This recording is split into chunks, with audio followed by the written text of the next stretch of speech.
studio, we're going to be cooking a fabulous piquillo pepper sauce that is really wonderful served with grilled steak. So I have a steak grilling in the pan already, and this is a New York strip, but you could easily use filet mignon, ribeye, porterhouse, a flank steak, really whatever suits your fancy.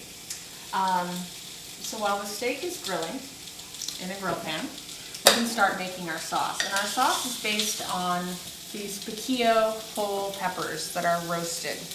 And piquillo peppers are a certain type of pepper. It's a Spanish pepper. It's thin-skinned, really dark color, more robust flavor than the sweet bell peppers that are much more common in the marketplace.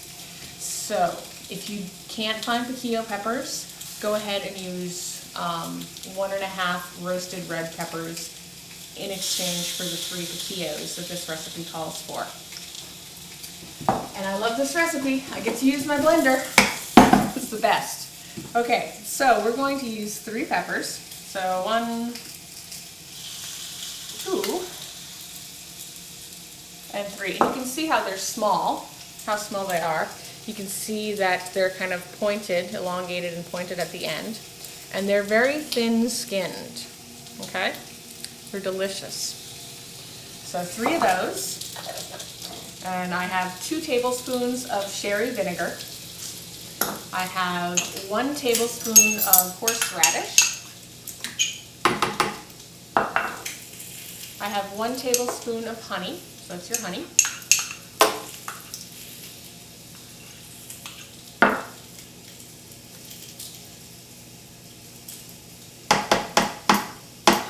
And 1.5 tablespoons of Dijon mustard. 1 teaspoon of Worcestershire sauce.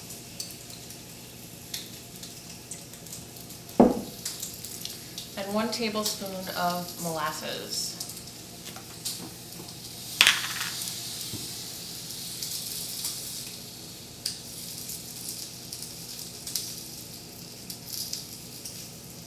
Molasses should really come in a squeegee bottle, don't you think? It'd be so much easier to get out.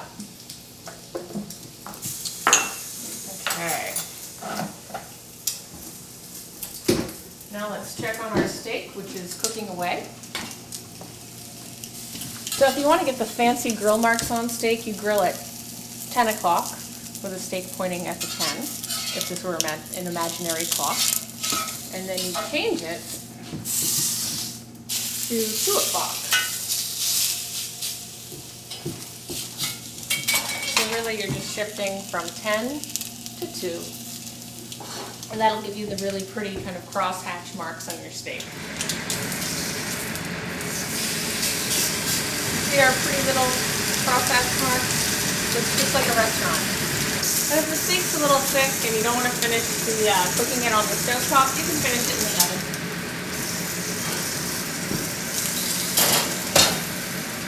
And in the meantime, we'll just whip up our sauce.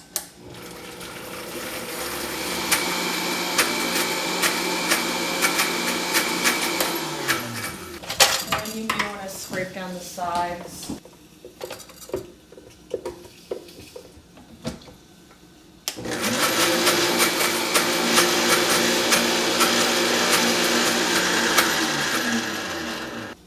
Puree it until it's smooth.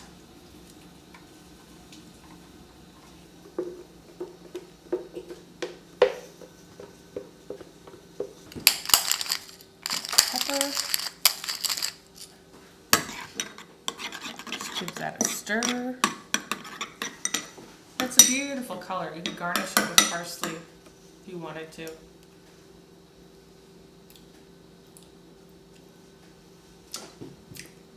It's a really great steak sauce.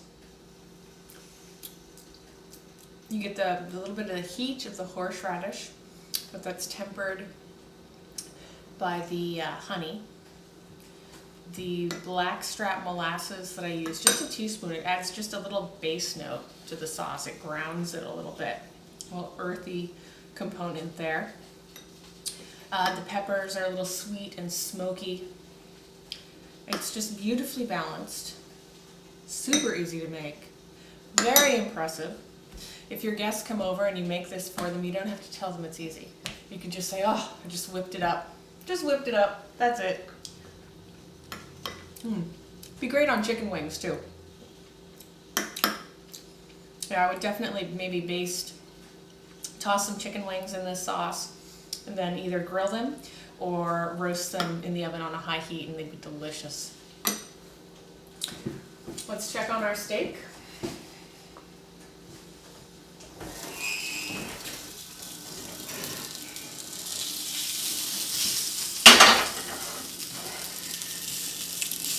And that feels pretty good.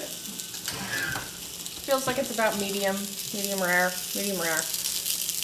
So we're gonna let this steak rest. It's really important to let your meat rest before you cut into it. So the muscles in the steak will reabsorb the juices that have gone to the top and bottom parts of the meat. It's like the juices are evenly distributed throughout the meat, and when the meat cooks, they go to the outside, and as you let the steak sit, the juices are reabsorbed and redistributed throughout the entire part of the meat. So you'll see once meat is rested and you slice it, it'll be like perfectly pink all the way through, or the same color throughout. So it's really important to let your steak rest.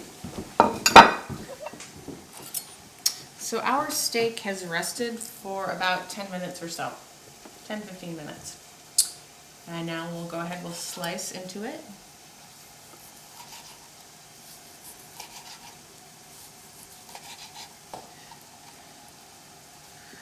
And you could go ahead and arrange this on a plate, serve it with whatever sides you want, potatoes, rice, whatever suits your fancy.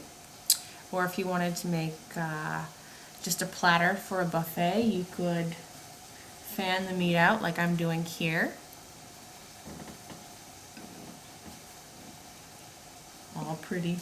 And then we would take our sauce and we would just spread our sauce over the beef. And there you have it. Quick, easy, fabulous, tasty, and you're good to go. Great for friends, great for you, great for any time. So thanks for joining me today at the studio of Good Living, where we made a Piquillo pepper sauce for steak from Bobby Flay's Grill It cookbook. Thanks for joining me, and I hope to see you again soon.